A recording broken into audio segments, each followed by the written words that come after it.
আসসালামু আলাইকুম প্রিয় শিক্ষার্থী বন্ধুরা, আশা করছি সকলে ভালো আছেন। আলহামদুলিল্লাহ, আল্লাহর রহমতে আমরাও বেশ ভালো আছি। আজকে আমরা কানেক্টরের দ্বিতীয় পর্বে চলে এসেছি বা দ্বিতীয় ক্লাসে চলে এসেছি। এর আগে আমরা কানেক্টরের প্রথম পর্বে কানেক্টরের প্রাথমিক আলোচনা করেছিলাম। আজকে আমরা দ্বিতীয় পর্বে আলোচনা করব কানেক্টরের যে বাকি অংশটুকু রয়েছে সেগুলো। তবে শুরুতে একটা অনুরোধ করব, আমাদের চ্যানেলে যারা নতুন তারা অবশ্যই আমাদের চ্যানেলটিকে সাবস্ক্রাইব করে পাশে বেল আইকনটি বাজিয়ে দেবেন আশা করছি। তো চলুন বেশি কথা না বলে আমরা শুরু করি। তো আমরা শুরুতেই জেনেছিলাম কানেক্টর 6 প্রকার, তাই তো? আর কানেক্টর মানে কি? কানেক্ট করা, সংযুক্ত করা, তাই না? একটা ওয়ার্ডের সাথে আরেকটা ওয়ার্ড বা একটা সেন্টেন্সের সাথে আরেকটা সেন্টেন্স কিংবা একটা ফ্রেজের সাথে আরেকটা ফ্রেজ বা ক্লজের সাথে একটা কি ক্লজ কী করব? কানেক্ট করব। সেই কানেক্ট করব কি দিয়ে? সেইটাই হচ্ছে আপনার কানেক্টর, তাই না?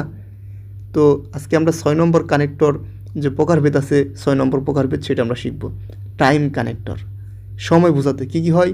হোয়েন যখন, হোয়াইল যখন, বিফোর আগে, আফটার পরে, এগুলো দ্বারাই সাধারণত সময় বোঝায়।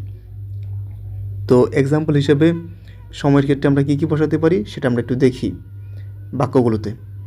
আই কল্ড হিম, আমি তাকে ডেকেছিলাম। কখন? হোয়েন আই অ্যারাইভড, যখন আমি পৌঁছেছিলাম। তার মানে কি, আমি যখন পৌঁছেছিলাম তখন কিন্তু তাকে আমি ডেকেছিলাম, তার মানে সময় একটা বোঝাইছে। তো সময় যদি বোঝায় তাহলে অবশ্যই হোয়েন হবে। ওয়াশ ইউর হ্যান্ডস, তোমার হাত ধৌত করো। কিসের পূর্বে? খাওয়ার পূর্বে। বিফোর ইটিং, তার মানে ইটিং খাওয়ার পূর্বে একটা কিন্তু সময় বুঝিয়েছে। এখানে কি সময়ের ক্ষেত্রে কিন্তু এগুলো হয়ে থাকে হোয়েন, হোয়াইল, বিফোর, আফটার, এগুলো হয়ে থাকে সময় বোঝালে। কানেক্টরের 6টা প্রকারভেদ পড়লাম। আরও কিছু গুরুত্বপূর্ণ আমরা কানেক্টর জেনে নিই। থো অর্থ কি? যদিও। ইনস্পাইট অফ অর্থ কি? সত্ত্বেও। ডেসপাইট সত্ত্বেও। ওয়ারএস পক্ষান্তরে। এই শব্দগুলো কিন্তু জানতে হবে, এগুলোও কিন্তু কানেক্টরের ক্ষেত্রে প্রয়োজন পড়ে, এগুলো জানতেই হবে।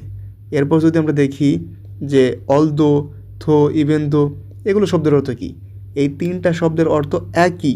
এই 3টা শব্দের অর্থ কি? যদিও, অর্থাৎ দো, অলদো এবং ইভেন দো সবগুলোর অর্থ কি? এক, মানে যদিও আর কি।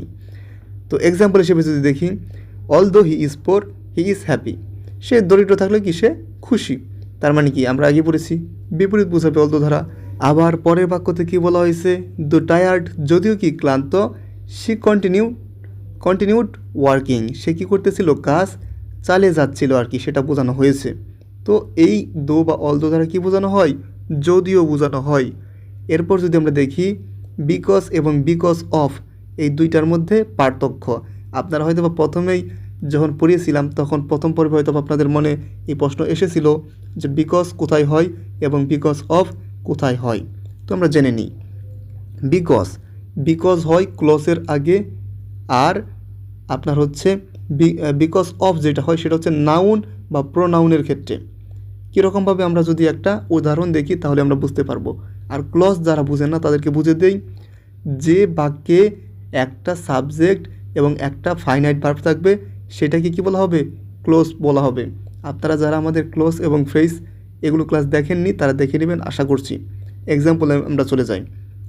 যেমন বলা হয়েছে he failed because he was lazy, সে কী করেছিল? ফেল করেছিল, সে ব্যর্থ হয়েছিল। বিকজ, কারণ কি? হি ওয়াজ লেজি, সে কী ছিল? অলস ছিল। আবার নিচের বাক্য দেখুন, এখানে বলা হয়েছে হি ফেইল্ড, সে ব্যর্থ হয়েছিল বিকজ অফ। দুইটা অর্থই কিন্তু কারণ। কারণ কি? লেজিনেস। তার মানে দেখুন এখানে বিকজ অফের পর কিন্তু কি? লেজিনেস, একটা কি নাউন, এটা লেজিনেস তার অলসতার কারণ। আর উপরে কি? হি ওয়াজ লেজি, এখানে একটা সাবজেক্ট আছে ওয়াজ, একটা কি ফাইনাইট ভার্ব আছে, এটা একটা ক্লজ। এই ক্লজ থাকলে এবং ফাইনাইট ভার্ব থাকলে তারা কি হয়? বিকজ হয়। আর বিকজ অফ এরপরে কি হবে? আপনার নাউন হবে নয়তো প্রোনাউন হবে। এই হচ্ছে পার্থক্য, আশা করি বুঝতে পেরেছেন। এখন আমরা শিখব ইনস্পাইট অফ বা ডেসপাইট অফ, এই দুইটা অর্থ কী? দুইটা অর্থই সত্ত্বেও, মানে এটা আপনি যে কোনো ক্ষেত্রে বসাতে পারেন। ইনস্পাইট অফ রেইন মানে বৃষ্টি হওয়া সত্ত্বেও উই প্লেইড, আমরা খেলতেছিলাম। আবার ডেসপাইট ইলনেস মানে অসুস্থ থাকার সত্ত্বেও হি ওয়ার্কড, সে কি কাজ করতেছিল। এটা সাধারণত পাস্ট ইনডিফিনিট হয় এই পাশের অংশটা, এটা ভালো করে মনে রাখবেন। আর মনে রাখার আরও কিছু সহজ টেকনিক আমরা জেনে নিই। অ্যান্ড যোগ করে, বাট বিরোধ করে। অ্যান্ড কী করে? যোগ করে, দুইটা শব্দ কী করে? যোগ করে। আর বাট বিরোধ করে বা পৃথক করে। বিকজ কারণ দেয়, সো ফলাফল চাই। সো মানে কি?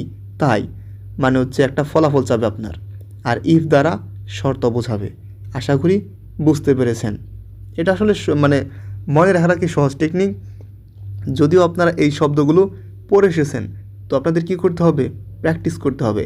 অ্যান্ড অর্থ কী, বাট অর্থ কী, এটা মানে আপনারা জানেন, এটা আমি জানি এগুলো শব্দের অর্থ কী, কিন্তু কোথায় এটি ব্যবহৃত হবে এটা আপনাকে আমি যতই রুল পড়াই আপনার কাজ হবে না আপনি যদি প্র্যাকটিস না করেন।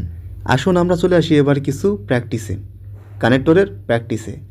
কমন এরর্স, কিছু ভুল করে থাকে যেগুলো শিক্ষার্থীরা সাধারণত, যেমন প্রথম বাক্যে বলেছে although he was poor but honest, যদিও সে কি গরিব কিন্তু সে কি সৎ। আচ্ছা, অলদো দিলে এইখানে আপনার বাট দেওয়ার দরকার নেই, অপপ্রয়োগ করার দরকার নেই।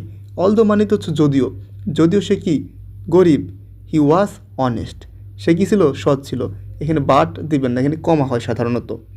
এরপরে বাক্যে যদি দেখুন because of he was sick, সে কি অসুস্থ হওয়ার কারণে হি স্টেইড হোম, সে কী ছিল, বাড়িতে ছিল।